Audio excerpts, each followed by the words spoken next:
Hey everyone.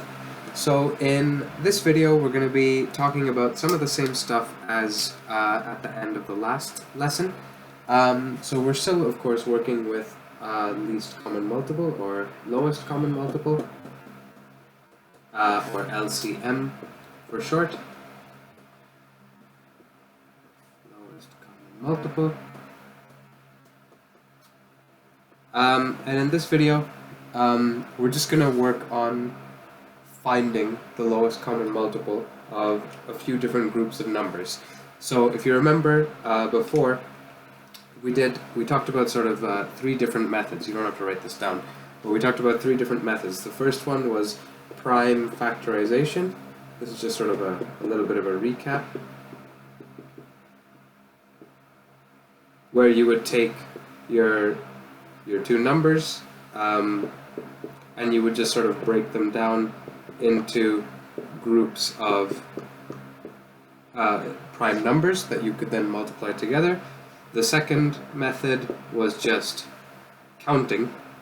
You'd start with one of them and you just count until you find something that they have in common. And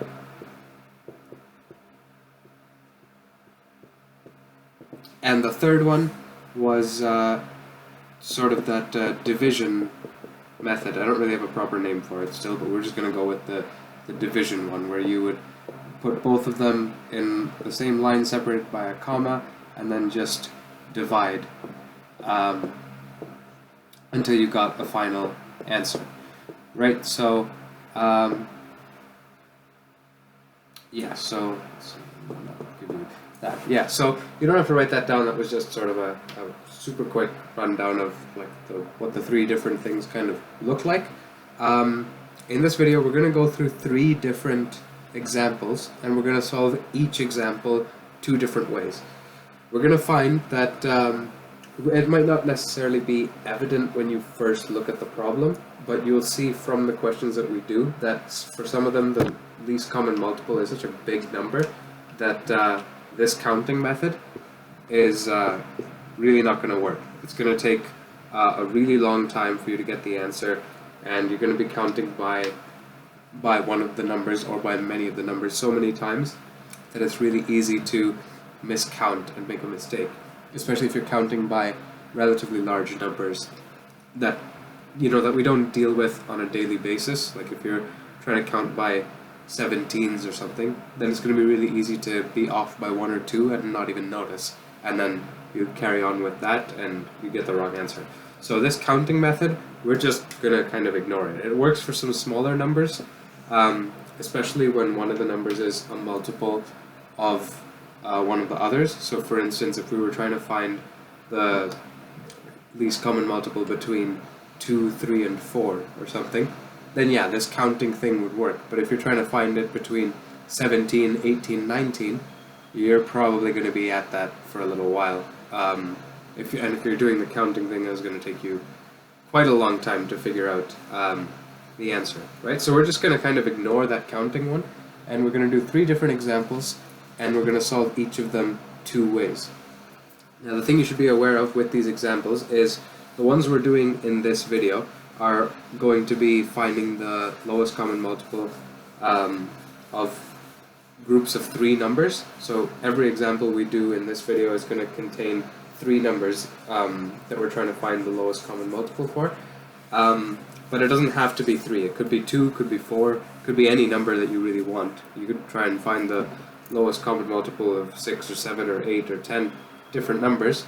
But the more numbers you add, and especially if none of them are multiples of one another, then, so like if you were trying to find the lowest common multiple of the first 10 prime numbers or something, you're going to be at it a little while before you finally get to your answer. So we're going to keep it simple. We're going to do three numbers. That way it's a little bit more complicated than just finding the lowest common multiple between two numbers, because there's kind of an easy way out for just finding the lowest common multiple of two numbers, which is just to multiply the two of them together and then sort of work out in your head if there's a number that's even smaller than that one. Maybe if you divided that answer by 2 or by 3 or something, to find the actual LCM. So we're ignoring the case of two numbers, and 4 and larger we're also going to ignore just so that we can get through a few more examples of it.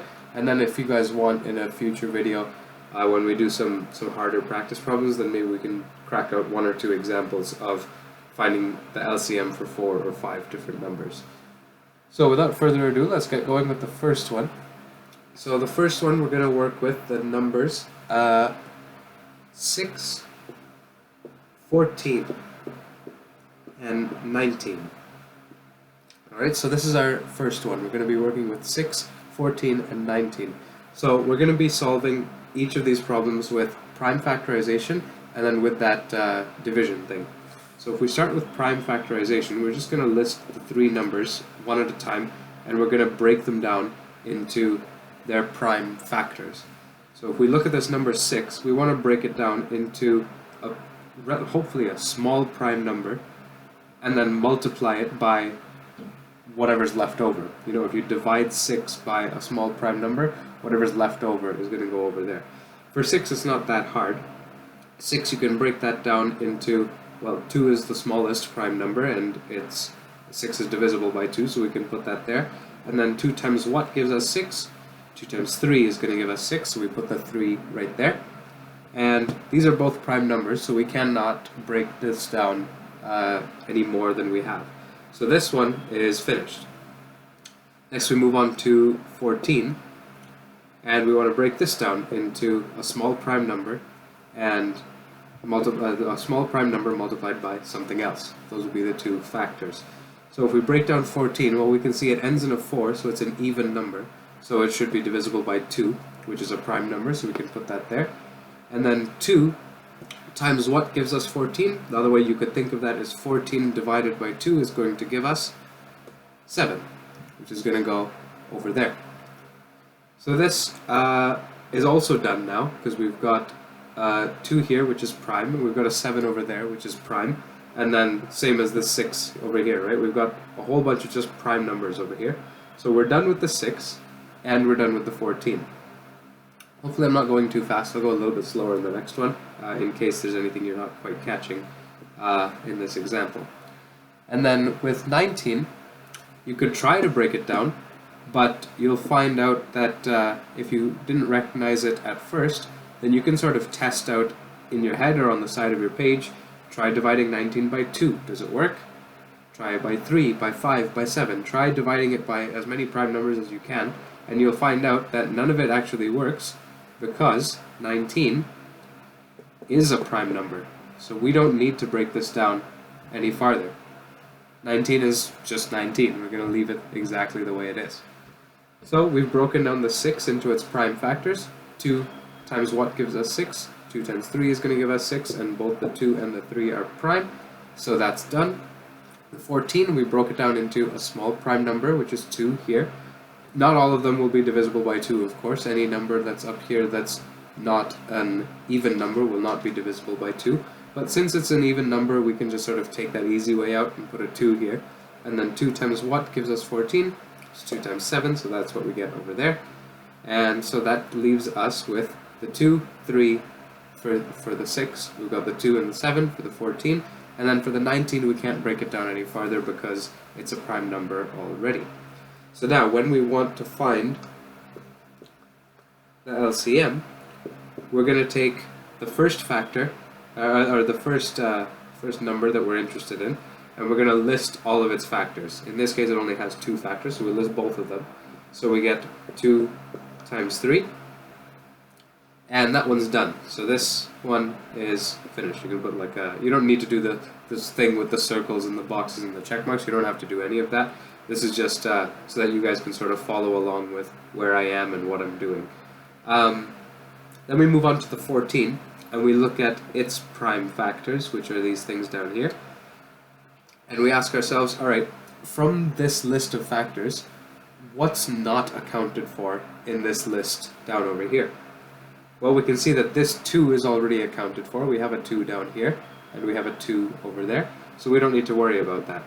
We're fine the way we are with that 2, but the 7 is not accounted for, right? We don't have a 7 in this list already, so we're going to take this 7, and we're going to add it to this list. I say add, I mean we're going to tack it onto the end of this list, but everything is being multiplied together.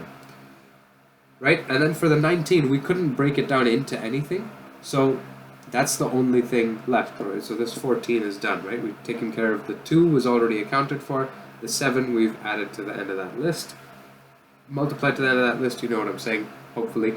And then we move on to this 19, and since it is prime, that's it, that's all we can do. So we just take this 19, we check that we don't already have a 19 in this list, and we just stick the 19 at the end, and we multiply all of those together. Then this one is done as well. So our last step is to take this 2, 3, 7, and 19 and multiply all of those together. So let's do that. So 2 times 3, this right here, is going to give us 6. 6 times 7 is going to give us 42. 42, and then we want to do 42 times 19, right? So let's do that. Let's just quickly throw that in over here. We can do it with long multiplication. So we've got 42 times 19. 9 times 2 is 18. Carry the 1. 9 times 4 is 36. Plus 1 is 37.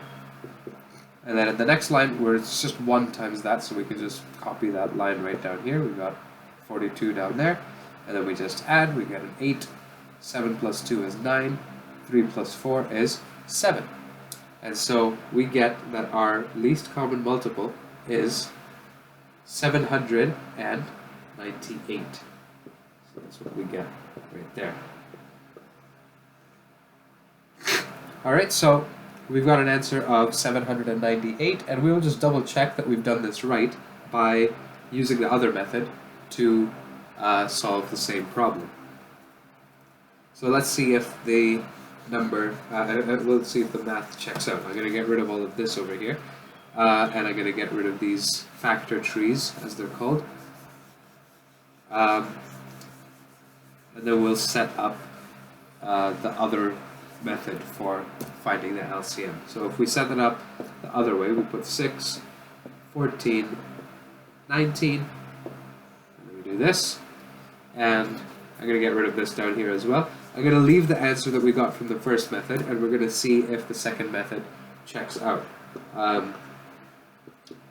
We'll see what we get down here. So remember, for this method, you're going to look for the smallest prime number that that any of these is divisible by. So even if all 3 of them are divisible by 5, which obviously in this case they're not, but if all 3 of these were divisible by 5, but one of them was divisible by 2, you should still do that one with the 2 first. You don't have to, but the thing that ends up being nice if you stick to the smallest prime number all the way down is that the numbers end up being ordered. You don't end up with a list that looks like, 5 times 3 times 2 times 3 or whatever. Once you finish the process, you don't have numbers that are all over the place. Some of them are bigger, some of them are smaller. They're all in order. All the 2's come first, then all the 3's, then all the 5's, then all the 7's, and so on. And so that it sort of just adds to the neatness, if you will, as you're going through that.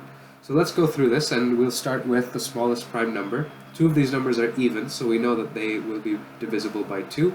So we put a 2 here, and we go through the process of division. 6 divided by 2 is going to give us 3, so we put a 3 down here. 14 divided by 2 is going to give us 7. And 19 divided by 2 isn't going to be a nice number, so we just pretend nothing happens, and we just leave the 19 alone. We don't touch the 19. Now at this point, we ask ourselves, what's the smallest prime number that any of these can be divided by?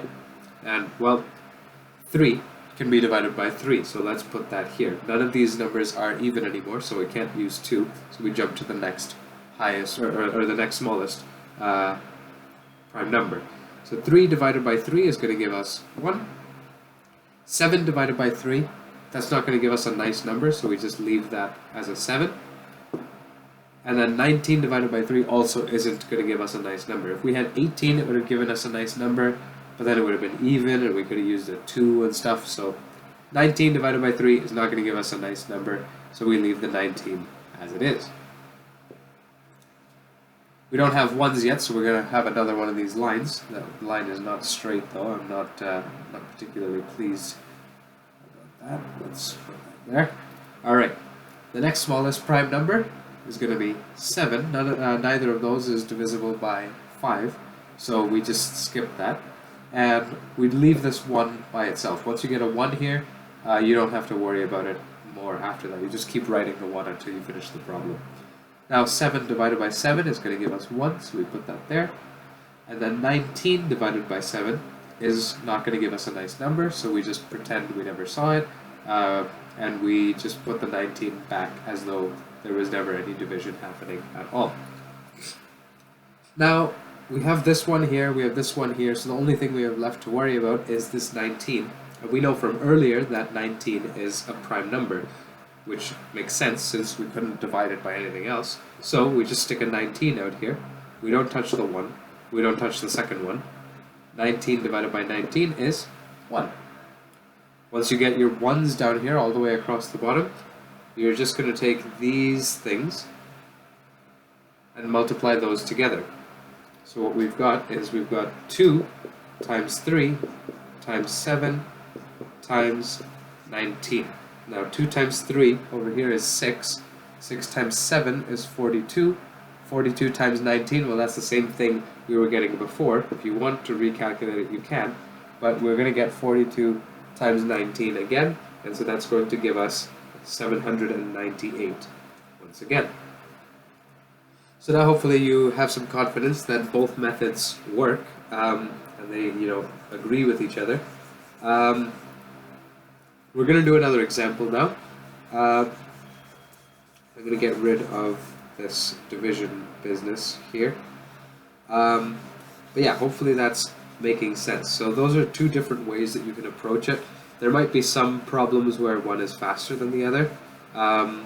There might also be some pros and cons to using each one in certain situations, but either of those will be useful to you when you have to do LCM problems. Just try not to do the counting one, because as you can sort of see with an answer of 798, if you try to count by 19s until you hit 798, you're going to be here a while, right? And if you have this kind of a question on a test, you don't have that much time to be sitting there and counting by 14s and 19s and hoping that they cross paths somewhere, right? So that's why we sort of ignore the counting option.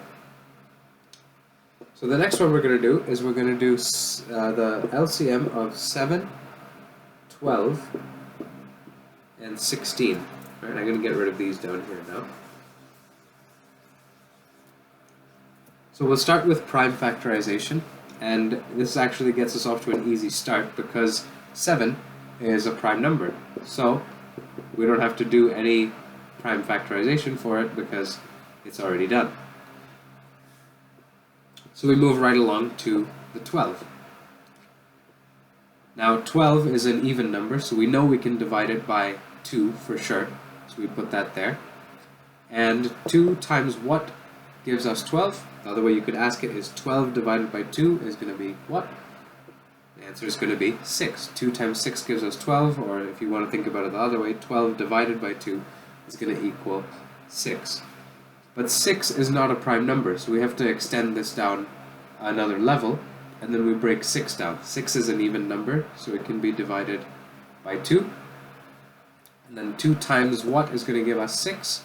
Well, 2 times 3 is going to give us 6. Or if you want to think about it the other way, 6 divided by 2 is equal to 3. And if you want, you don't really have to, but if you want, you can pull this 2 down, just so that you can make one sort of straight line of all of the prime factors. That's sort of the one hazard with prime factorization, is if you're doing it with really, really big numbers and you're not carrying these numbers down as you go, then you might end up with a really, really big factor tree and just miss out that one of these branches just stopped somewhere with a prime number and not like a simple prime number like 2 or 3, and then you sort of forget to add it in later. So like if you were dealing with numbers in the hundreds, this method would work, but if you're pulling out prime numbers like 23 or something in your factor trees, and then you don't carry that 23 down as you keep going because it gets repetitive, then it's a risk you're taking by, you know, you might forget it in your final answer because you don't have this line that's containing all of the factors. But anyway, we're not going to be working with numbers that are quite that big, so that's not something you have to worry about now. That's just sort of, that's maybe one of the downsides to this method, but I'm sure there are downsides to the other one, and there must be positives to this one that the other one doesn't have. And so now let's do the prime factorization for 16. Let's build that factor tree. So you could do this the same way we've been doing it, is 16 is an even number, so we just throw a 2 down here. And then 2 times what is going to give us 16? 2 times 8 is going to give us 16, so we put that there. But 8 is not a prime number, so we extend this down another level. 8 is an even number again, so we're going to have a 2 down here.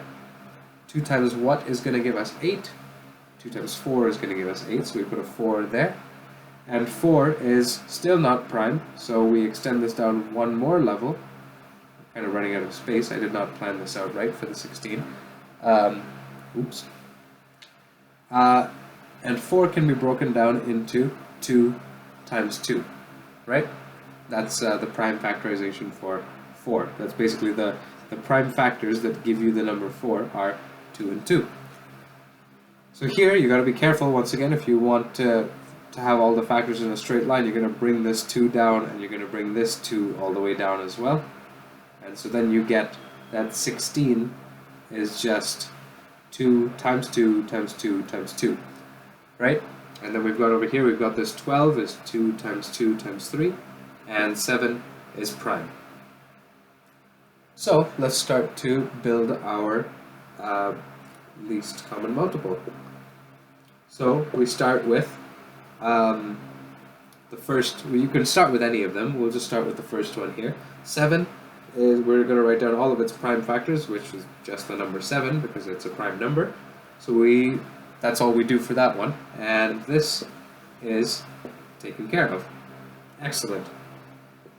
Now we're going to tack on to the end of that everything from the next one. So this 12 over here, we're going to tack on all of these, anything in this line that's not already contained over here. So if we happen to have a 7 over here, then we wouldn't include it because we've already got a 7 over there. But obviously, as you can see, we've only got a 2, and a 3, and we don't have any of that stuff over here, so we're just going to put all of those here again. So we've got 2 times 2 times 3. So that's all of the prime factors of 12, and that one's done as well. Now we come to this 16. So 16 was 2 times 2 times 2 times 2. So we've got 4 2's over there. And if we look up here, we have 2 2's already, but we need 4. So 2 of them are not accounted for. So we tack on an extra 2 2's right there. Right? So this 7 came from the 7. This 2, 2, and 3 right here came from the 12, from this line over here for the 12. But then when we look at the 16, there's supposed to be 4 2's, and we only had 2 before, so we tacked on these 2 extra ones at the end. And so if we go through this multiplication process, I'm going to ignore the 7 for now.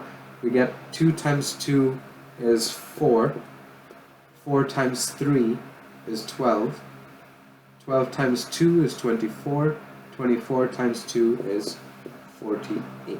So we get a 48 there. We want to do 7 times 48. I don't really have the space to do it. I'll just sort of throw it down here. 48 times 7. 7 times 8 is 56. Carry the 5. 7 times 4 is 28. Plus 5 is 33. So that gives us a lowest common multiple of 336. Once again, you can see that that counting method would keep you here a little while. If you had to count by 7's or 16's to get up to 336, you're going to be here a while, right? So this is one way you can do it. And one thing I just want to point out is for this thing with the 16, if you don't like making it, oh, I'm just going to divide it by 2. If you look at the 16 and the first thing that you think of is 4 times 4, that's fine. You could break down your 16 into a factor tree of 4 times 4. You just have to be watchful because now neither of these is prime. So you're going to have to extend both of them down an extra level. You break 4 here into 2 times 2, and then you break that 4 into 2 times 2. And you multiply all of that together. And you still get the 4 2's, right? That's what we had before. But this is just an alternative way to break it down. Same thing with the 12. You could have made it 3 times 4 and then broken the 4 into 2 2's. It would get you the same end result. This way sort of, I guess, prevents you from perhaps assuming a number is prime when it isn't prime. I don't know. It's just, this is the way that I would sort of recommend that you do it, but if you prefer, breaking it into whatever you see first, as long as you remember to break those down in the next step, to break both or all of them down in the next step, then go for that as well. So whatever's easiest for you, as long as it gets you the right answer, I don't care how you do it. So we're going to go and switch over to the other method now. I'm going to leave our answer that we got the first time, 336, and we're going to go through the division method. I shouldn't have erased the line of all our factors that we had, but if you remember, or if you look at your pages, then we would have had something like 7 times 2 times 2 times 3 times 2 times 2, right? This is what gave us our 336, right? That's 4, that's 16 times 3 is 48. Yeah, so this is what gave us our 336. But these numbers are kind of all over the place. We've got a 7 over here, we've got a 3 over there, and then there's just a whole bunch of 2's that are kind of everywhere.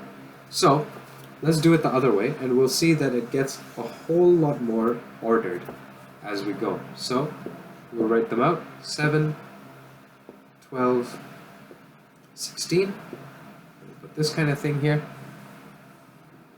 Smallest prime number that divides into any of these. You could instinctively, if you looked at this first one, you'd be like, oh, 7's a prime number. I'm going to put a 7 here and get that right out of the way. You can do it that way, but then same thing as what we just had with the previous method, is it's going to end up being all over the place and kind of out of order, right? This is what we were getting before. We had a 7 and a 3 and a whole bunch of 2's kind of going everywhere. So we're going to try and avoid that. So we look at the 3 numbers and we try and find the smallest prime number that'll go into any of them. And so we get that because 12 and 16 are even, that we can put a 2 here. Now 7 divided by 2 is not going to be a nice number, so we ignore that. We just put the 7 back there as though nothing ever happened. 12 divided by 2 is going to give us 6. And 16 divided by 2 is going to give us 8. Now we can repeat the process. 6 and 8 are still even, so we can put another 2 here. And we get, so we don't do anything to the 7. 6 divided by 2 is 3. 8 divided by 2 is 4. Another one of these. Now 4 is still even, so we can put a 2 here. Once again, 7 divided by 2, still not going to give us anything. 3 divided by 2, not going to give us anything nice. It'll be a decimal, so we don't touch it. 4 divided by 2 is going to give us 2. Now here is a place where if you felt like stopping, you could stop, because you might notice that 7 is prime, 3 is prime, and 2 is prime. So if you did 2 times 2 times 2 times 7 times 3 times 2 like that, that's the same numbers that we have over here. If all of the numbers down here are prime, you can technically stop there. I don't really recommend it. It's easier to make mistakes that way if you stop, maybe a step or two too early. Or just try not to rush through it. I don't encourage that you rush through the problem. So let's go through it again. We're going to keep going until we get 1's all the way across the bottom, and then you'll see what I'm talking about. This is the step that we paused at. I'm just putting a star there so we can come back to it. So now 2 is still even, so we can put another 2 here. 7 divided by 2, still not helpful. 3 divided by 2, still not helpful. 2 divided by 2 is going to give us 1. Now the next smallest prime number is going to be 3, right? We don't have to worry about the 1, and 3 is the next prime number, so we put that there. 7 divided by 3, still not going to be nice, so we leave the 7. 3 divided by 3 gives us 1.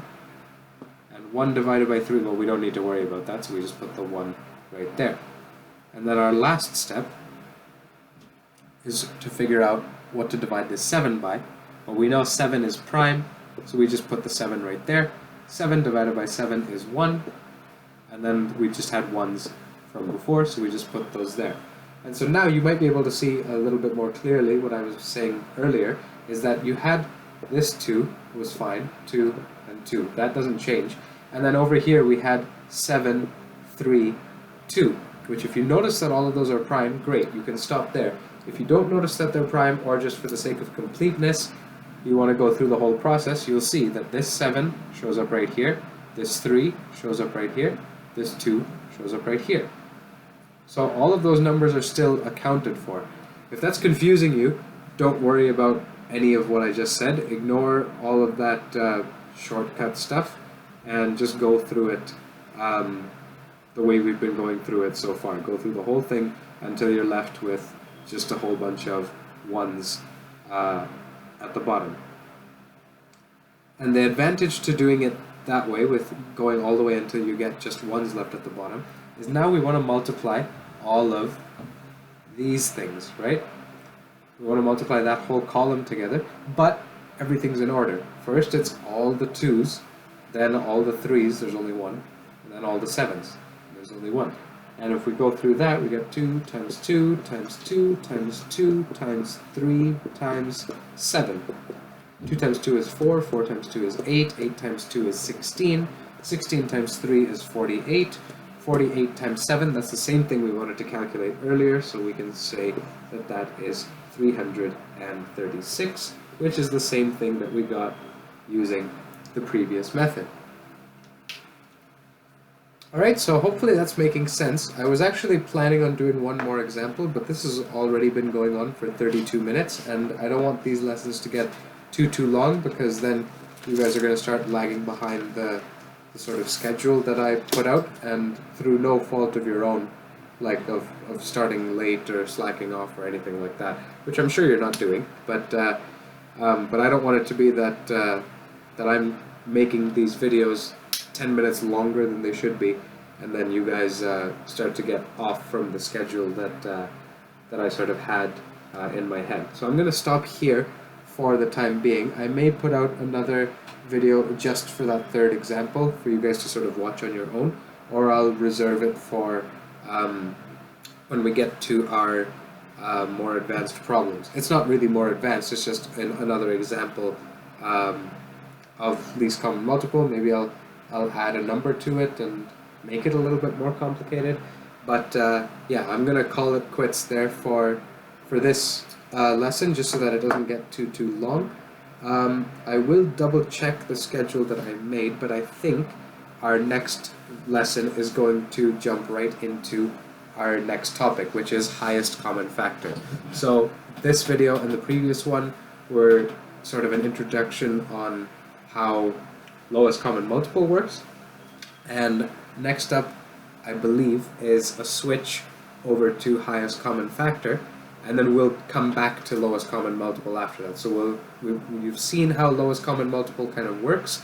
Next up, we'll talk about highest common factor and how that works, and then after that, we'll do some practice problems for both, and maybe some slightly harder practice problems for both.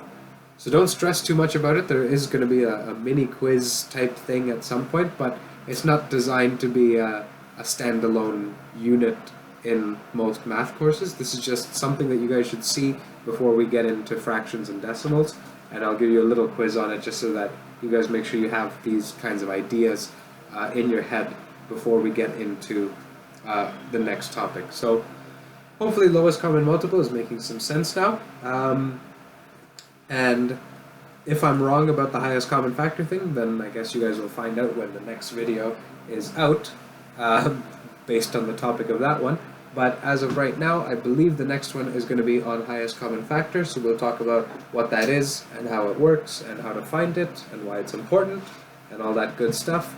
And then we will bounce back to LCM for some more complicated problems. If you guys have any questions, you guys have my contact information, so get in touch with me. Otherwise, I will see you in the next video. Have a good one.